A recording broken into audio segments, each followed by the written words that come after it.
యెహోవా ఈరే నన్ను చూసేవాడా, నీవుండుటయే చాలు. యెహోవా రఫా స్వస్థ ప్రదాత, నీ గాయమే బాగు చేయు. యెహోవా షమ్మా తోడుండువాడా, నా అక్కరలను తీర్చు.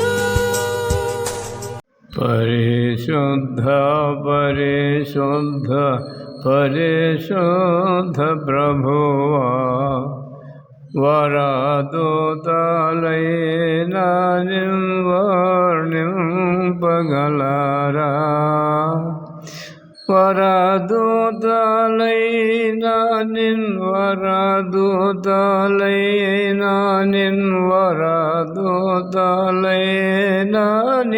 వర్ణింపగలరా.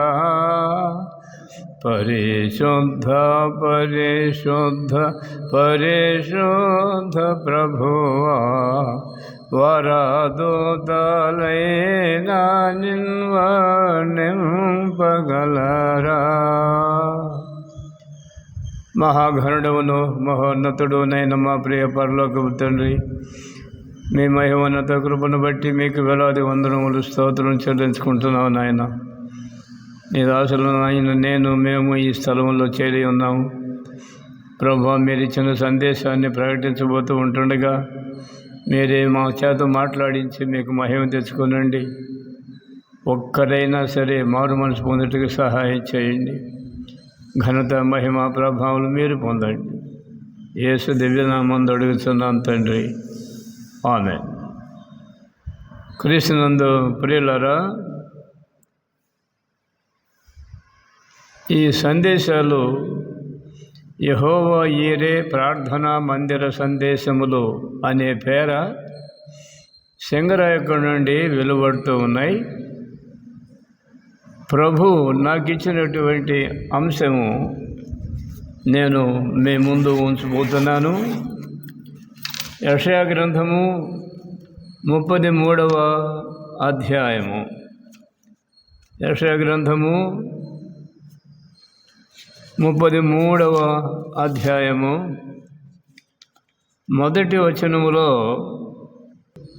3వ అంశం ఏంటంటే, నీవు దోచుకొనుట మానిన తరువాత నీవు దోచుకొనబడెదవు.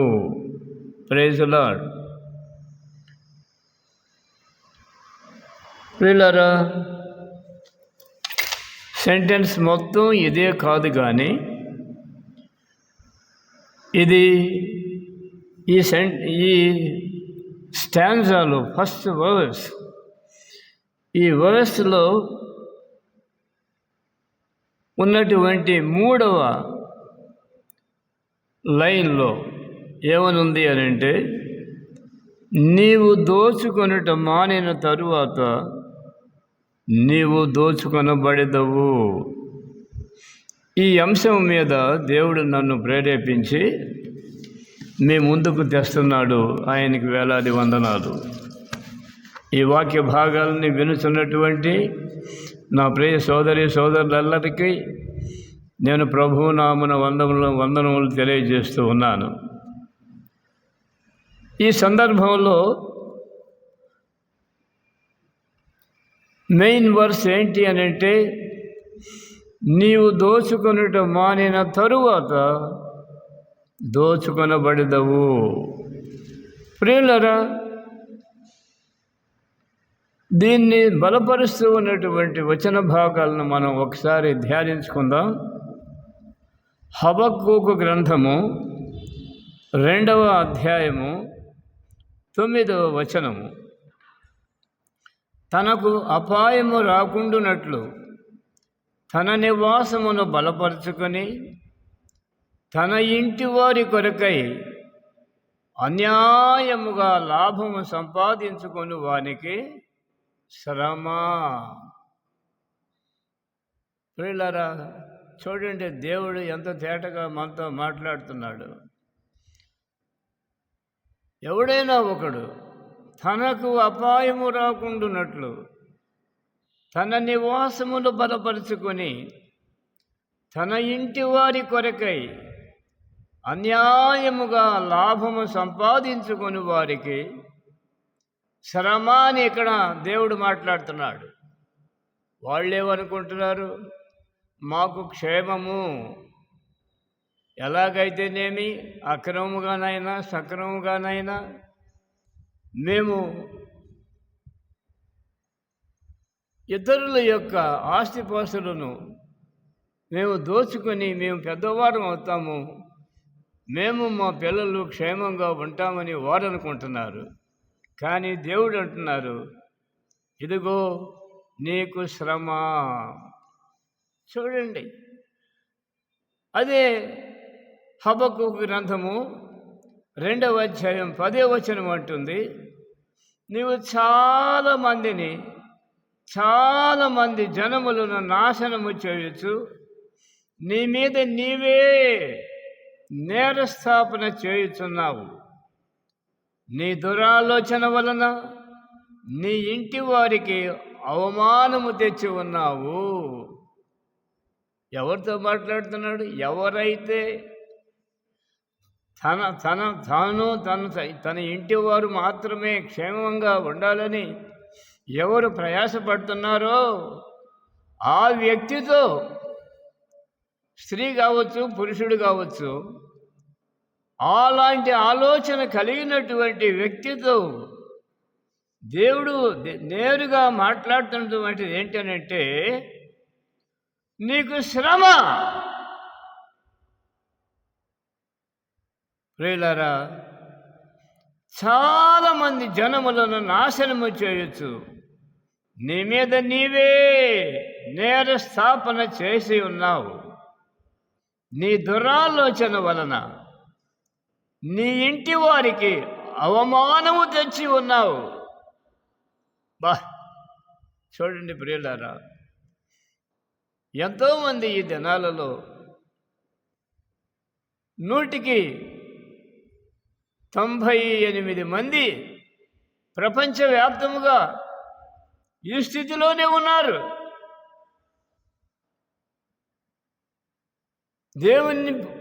దేవుని సేవ చేస్తున్నాం అనేటటువంటి వారు, అన్ని మతాలకు చెందిన వారు ఈ స్థితిలోనే ఉన్నారు.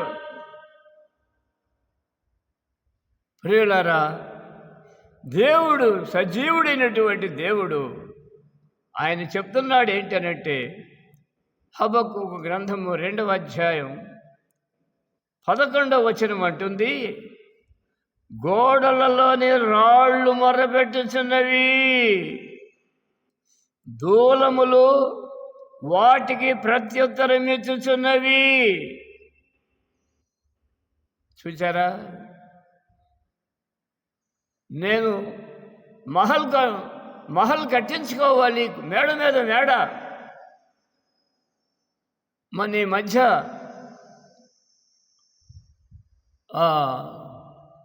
టర్కీలోనో ఎక్కడో, సరిగా నాకు జ్ఞాపకం లేదు, క్షమించాలి, ఒక 30 అంతస్తుల బిల్డింగు,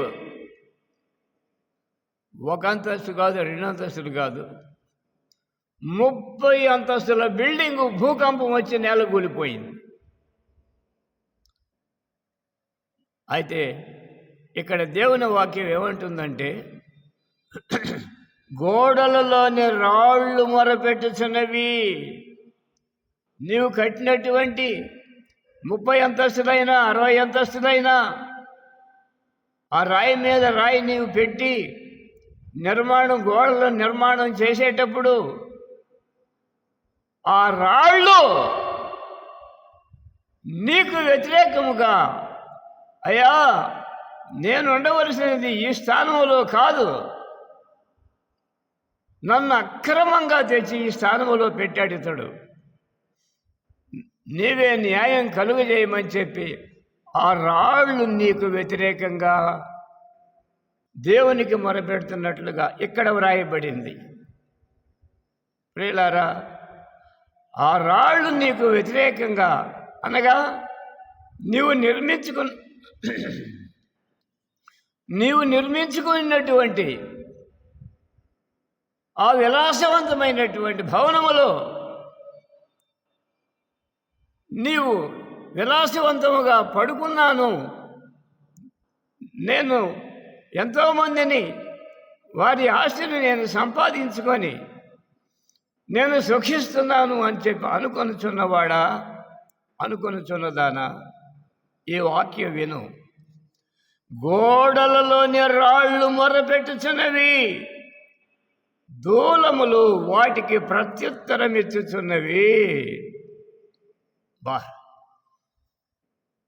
కానీ మనుషులు తమ ఆలోచనలు దేవునికి ఇష్టమైన రీతిలో మార్చుకోవడానికి అంగీకరించటం లేదు. చూడండి, కీర్తనల గ్రంథము 10వ అధ్యాయము 4-5 వచనములు మనం చూసినప్పుడు ఇక్కడ ఏమని వ్రాయబడి ఉన్నది అని అంటే, దుష్టులు పొగరెక్కి యెహోవా విచారణ చేయడను కొందరు. ఎవరట? దుష్టులు. ఎల్లప్పుడూ ఇతరులకు అక్రమం అన్యాయం చేసేటటువంటి వాళ్ళు, దౌర్జన్యం చేసేటువంటి వాళ్ళు, ఇతరుల యొక్క క్షేమము చూడలేనటువంటి వారు, అలాంటి వారు దుష్టులు పొగరెక్కి యెహోవా విచారణ చేయడు అని అనుకొందురు. వారెల్లప్పుడు భయము మానుకొని ప్రవర్తించెదరు. చూడండి ప్రియులారా, ఎవరట వీరు?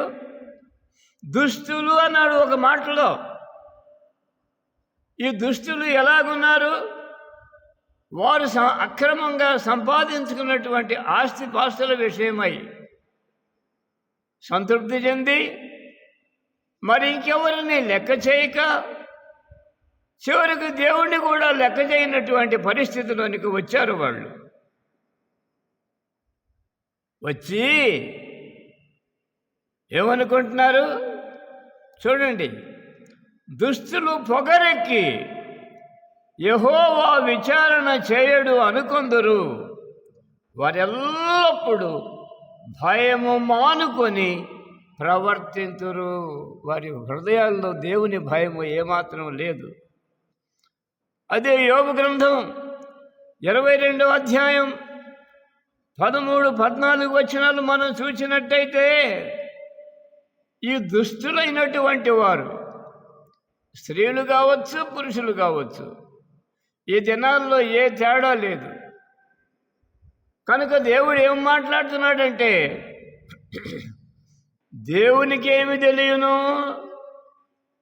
గాఢాంధకారములో నుండి ఆయన న్యాయము కనుగొనునా.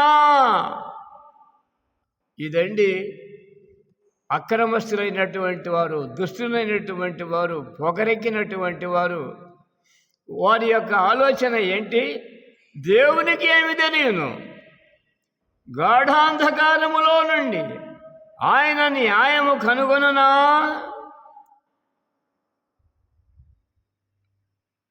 గాఢమైన మేఘములు ఆయనకు చాటుగా ఉన్నవి. గాఢమైన మేఘములు, నల్లటి మేఘాలు ఆయన చూడ్డానికి ఆటంకముగా అడ్డుగా వచ్చినవి. అలాంటి భయంకరమైనటువంటి నల్లని మేఘముల్లో గుండా దేవుడు చూడలేడు. అందుకని దేవునికి ఏమి తెలియదు అనుకుంటున్నారు. గాఢాంధకారములో నుండి ఆయన న్యాయమును కనుగొనునా.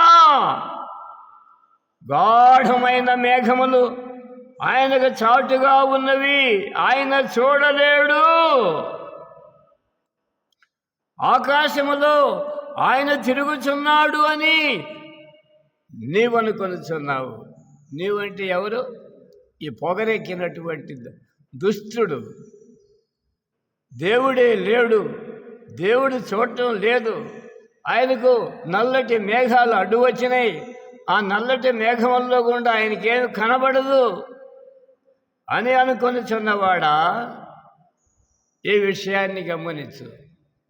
దేవుడు ఈ దినాల్లో మన తరములో ఉన్నటువంటి ప్రపంచవ్యాప్తముగా, ఒక దేశమని కాదు, ఒక పట్టణమని కాదు, ఒక ప్రత్యేకమైన స్థలమని కాదు, ప్రపంచవ్యాప్తముగా ఈనాడు ఇలాంటి దుష్టులు బయలుదేరి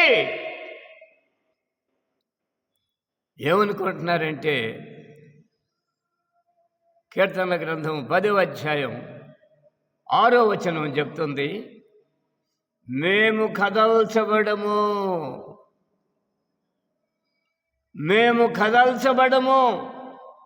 తరతరముల వరకు ఆపద చూడము. ఏమనుకుంటున్నారండి? మేము కదల్చబడము తరతరముల వరకు ఆపద చూడము అని వారు హృదయములో అనుకొందురు. ఈ ఆలోచన నీలో ఉందా? ఈ సందేశం వినుచున్న సహోదరి సహోదరుడా, నీవెవరైనా కావచ్చును, ఇలాంటి ఆలోచన, మేము దేవునికి వ్యతిరేకముగా ఆలోచన చేసినప్పటికీ, అక్రమము చేసినప్పటికీ, మాది కానటువంటివి మా స్వాధీనం చేసుకొని మేము విస్తరించాలని విస్తరిస్తూ ఉన్నప్పుడు దేవునికి ఏమీ తెలియదని అనుకొనుచున్నవాడా, దేవునికి ఏమీ తెలియదని అనుకొనుచున్నదానా? ఈ మాటలు దేవుడే మనతో మాట్లాడుతున్నాడనే విషయాన్ని గ్రహించినట్లయితే మనము ధన్యులము. ఇంకా అంటున్నాడు,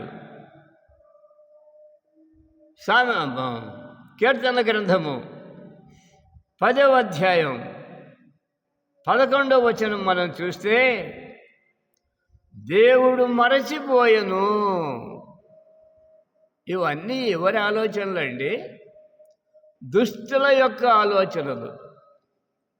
దుష్టులు అనుకుంటున్నారు దేవుడంటే వారికి లెక్క లేకుండా ఉంది. ఏమనుకుంటున్నారు వాళ్ళు? మనం చేసినటువంటి అక్రమాలన్నింటినీ దేవుడు మర్చిపోయాడు, అసలు ఆయన చూడటమేలే. కారణం ఏంటి? నల్లని మేఘాలు ఆయనకు అడ్డం వస్తున్నాయి. ఆ మేఘంలో కూడా ఆయన చూడలేడు. ఆయన ఏదో పైన ఆకాశంలో తిరుగుతున్నాడు. మనం చేసేటటువంటి అక్రమాన్ని దేవుడు చూడడం లేదు అని అనుకుంటున్నారు ప్రియులారా. అందుకని అనుకుంటున్నారు, మేము కదల్చబడము తరతరముల వరకు ఆపద చూడము అని వారు హృదయములో అనుకుందరు. ప్రియుడా, ఇంకొక వాక్యం చదువుదాం. ఎక్కడ? కీర్తన గ్రంథం 10వ అధ్యాయం 11వ వచనం అంటుంది, దేవుడు మరచిపోయెను, ఆయన విముఖుడై ఎప్పుడునూ చూడకుండును అని వారు తమ హృదయములలో అనుకొందురు. ప్రియులారా, ఇలాంటి వ్యక్తులు భయంకరమైనటువంటి స్థితిలో ఉండగా దేవుని వాక్యం మనతో మాట్లాడేటటువంటి సత్యం ఏంటి అంటే, ఇక్కడ యిర్మీయా గ్రంథములో దేవుడు ఒక మాట మాట్లాడుతున్నాడు. యిర్మీయా గ్రంథము 22వ అధ్యాయము 22వ అధ్యాయము ఇక్కడ వ్రాయబడిన మాట ఏంటంటే, 22వ అధ్యాయం 21వ వచనం, నీ క్షేమకాలములో నేను నీతో మాట్లాడి తిని, హల్లెలూయా. ఎవరితో మాట్లాడుతున్నాడు దేవుడు? దేవుడే లేడు, నేను చేసే అక్రమాలు ఆయన చూడటం లేదు అని వెర్రవీగుతూ శరీరాన్ని పెంచుకొని నీ ఇష్టం వచ్చినట్టు దేవుని మీదనే తిరుగుబాటు చేయుచున్నవాడా, నీకింకను అపాయము రాక మునుపే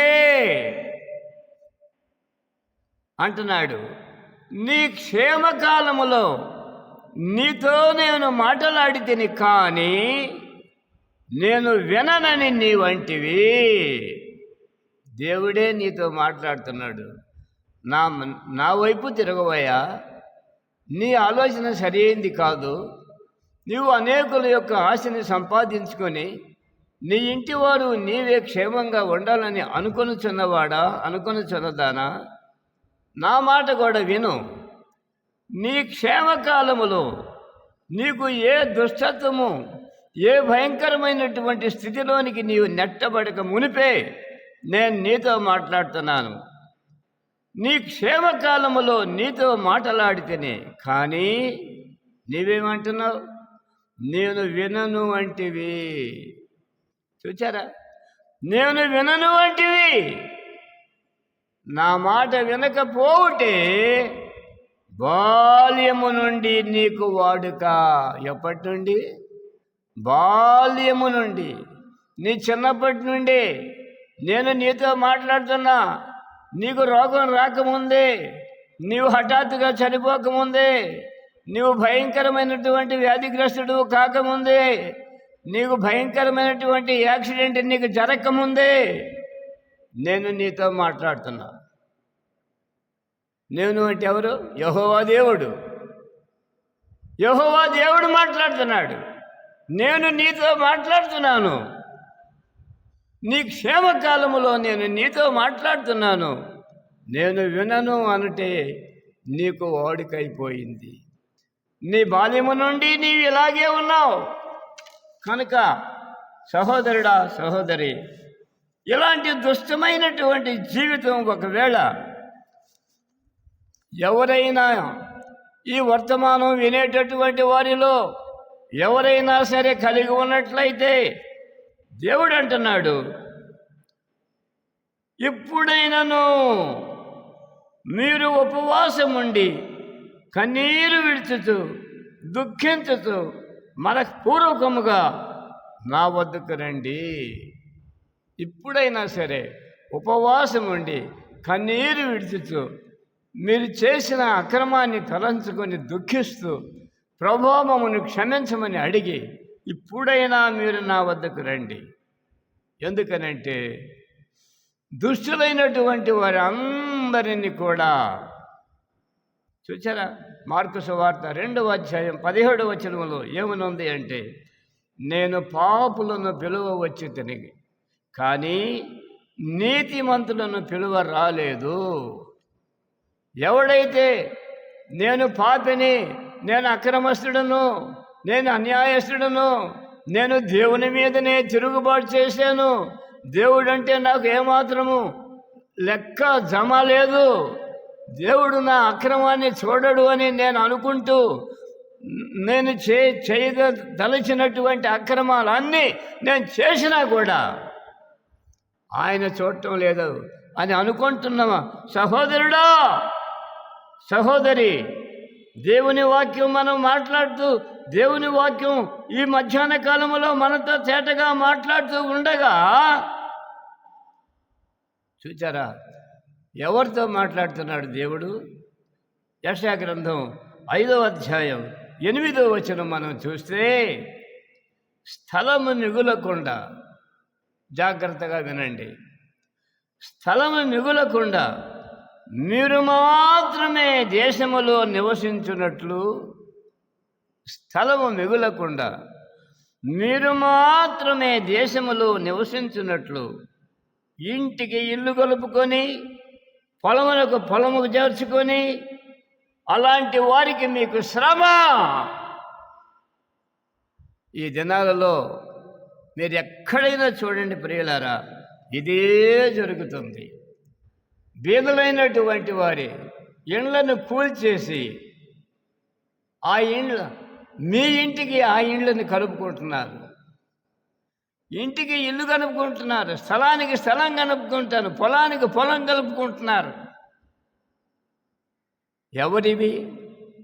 దిక్కులేనటువంటి వారు, ఎదిరించలేనటువంటి వారు, విధవరాండ్రు, తల్లిదండ్రులు తల్లి తండ్రి లేనటువంటి బిడ్డలు, అలాంటి వారికి అన్యాయం చేస్తున్నటువంటి, నీకు బలం ఉన్నదని, నీకు ఆస్తిపాస్తులు ఉన్నవని, నీకెవడు ఎదిరించేవాడు లేడని,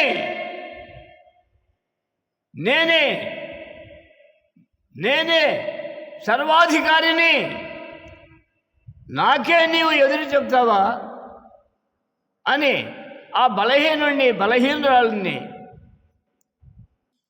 వారిని ఎదిరించి అవసరమైతే వారిని చంపి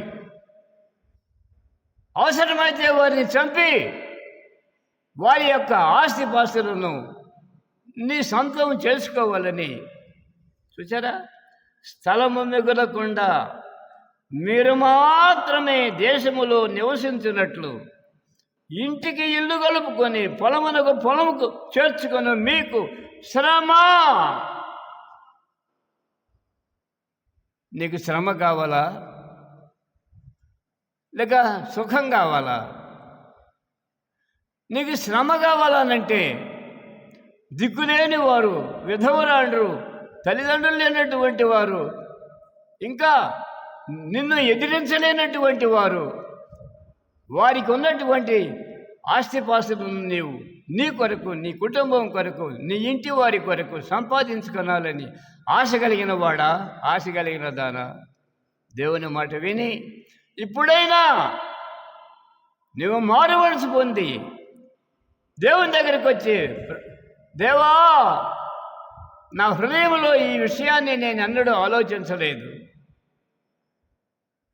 నీ వాక్యం చెప్తుంది ఈ భూమి లయమైపోతుంది, సూర్యచంద్రులు లయమైపోతారు, నక్షత్రాలు సముద్రాలు లయమైపోతాయి, పర్వతాలు అడవులు ఎడారులు లయమైపోతాయి. అలాంటప్పుడు నేను సంపాదించుకున్నటువంటిది ఎవరిదవుతుంది? నన్ను క్షమించు ప్రభువాని, ఇప్పుడైనా సరే నీవు పశ్చాత్తాపడి నన్ను క్షమించు ప్రభువాని ఉన్న పాటిన ఒక్క మాట దేవుణ్ణి అడగగలిగినట్లయితే రక్షణ నీదే. అలాంటి కృప దేవుడు నీకు, నీ ఇంటి వారికి అనుగ్రహించునుగాక. ఆమేన్. తండ్రి అయిన దేవుని ప్రేమ, కుమారుడైన క్రీస్తు ప్రభు కృప, పరిశుద్ధాత్మని అన్యోన్య సహవాసము కూడి ఉన్న మనకును సర్వలోక పరిశుద్ధులకును సదాకాలము తోడై ఉండునుగాక. ఆమేన్.